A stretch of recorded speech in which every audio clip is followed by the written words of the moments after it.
If you're new to healing in the Elder Scrolls Online, it can be a little overwhelming if you've never healed in an MMO before. You've got all these sets, skills, responsibilities that may be a bit daunting for a new player just stepping foot into the role. Well, fear not, my friends, because my name is Doc, and I'm here today to bring you 5 tips to help you be the best healer you can be in ESO. So let's start with our first tip. Number 1, choose what you want. When it comes to starting your healing journey, the first thing you'll need to do is make a character, or choose which one of your current characters you'll be making into a healer. You'll be presented with a ton of different options for your race and class, but I'm going to give you a secret.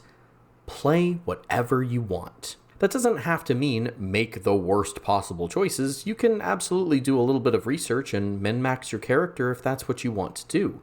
I've got some videos on my channel if you happen to want to go that route.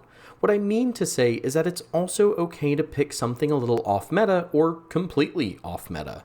Outside of the hardest content in the game, every class and race combination can make a totally viable healer.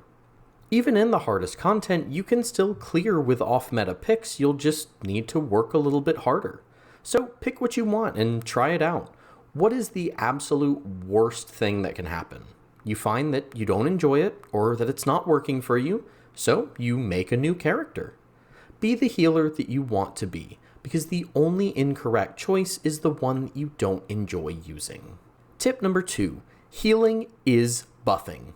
A classic debate amongst the healing community, not just in ESO but across many games, is whether you should focus on healing or providing utility via buffs and debuffs. Well, the beautiful thing about ESO is that the end goal is not to have to choose. When it comes to both skills and sets, you'll have plenty of options, and I can tell you as someone who's been healing for a while that the best options are often the ones that allow you to provide buffs through your healing. Take the combat prayer skill for instance. Arguably one of the best healing skills in the game, it does a few things. It provides a burst of healing, a damage buff, and a defensive buff. This allows you to do both of the main healer responsibilities at the same time. Now obviously not every single thing in your loadout will be a hybrid. Sometimes you'll have skills that only heal or that only buff, but again, one of my favorite things about ESO is that you have a lot of options for doing both at the same time. Number 3, healing is dynamic. What I mean by that is that you won't have the same sort of standard rotation that a damage dealer would have. You'll be constantly managing different buffs, debuffs, heal over times, etc., all with very different cooldowns. The goal is to maintain the highest possible uptime on your skills as humanly possible, while also being ready to burst heal a teammate back to full health in a second's notice. A lot of people believe healing is a reactive role, and this is true, but only half so. The point of maintaining these AoE heals and heal over times is that you can also be very proactive with your healing. By keeping some heals and buffs constantly ticking away at your teammates, it will help keep your teammates' health topped off. All of this to say that healing is both a proactive and a reactive job. High uptimes on buffs and heals means that you have a much easier time of reacting to when your teammates need some extra help.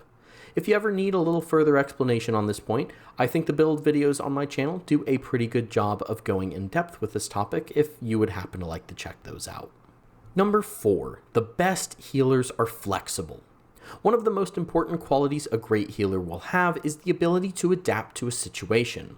Whether it be through swapping out a skill, throwing on a different set, or doing a special role like kite healing, healers who are adaptable are worth their weight in gold. Now please don't let that intimidate you, because you don't need every skill and healer set in the entire game to meet this criteria. I've got a great video over healing sets on my channel if you need some guidance, because there's really only like a handful of sets that you actually need to be able to stay flexible. This is mainly just to say that if it's possible for you to switch up your loadout a bit to meet the needs of the team, then that makes you an extremely competitive healer that everyone will want in their raid groups. Also, don't fret about getting every single thing you need before even jumping into healing. Most people are very understanding if you don't have everything you need yet. Being a flexible healer is an end goal, okay? It's not a criteria to get started, so take your time and enjoy the journey.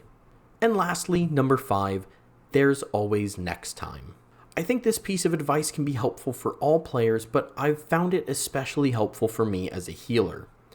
You'll always have another chance to grow and learn.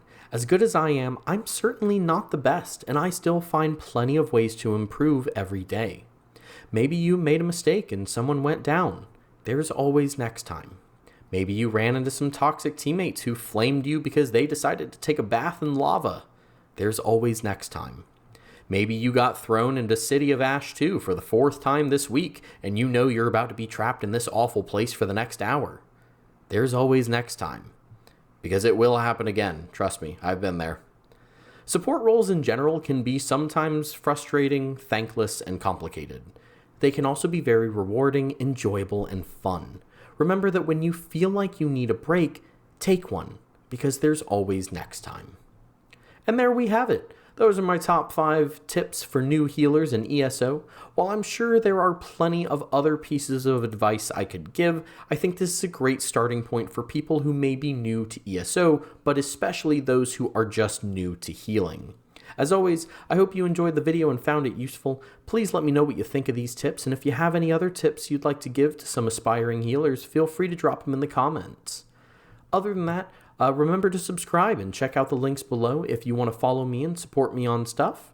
By the time you're seeing this, my 1,000 subscriber video will be posted, so make sure to go check that out for some channel updates and whatnot.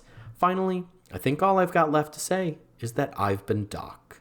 Take care of yourselves, be good to others, don't forget to take breaks when you need them, and I will catch y'all in the next one.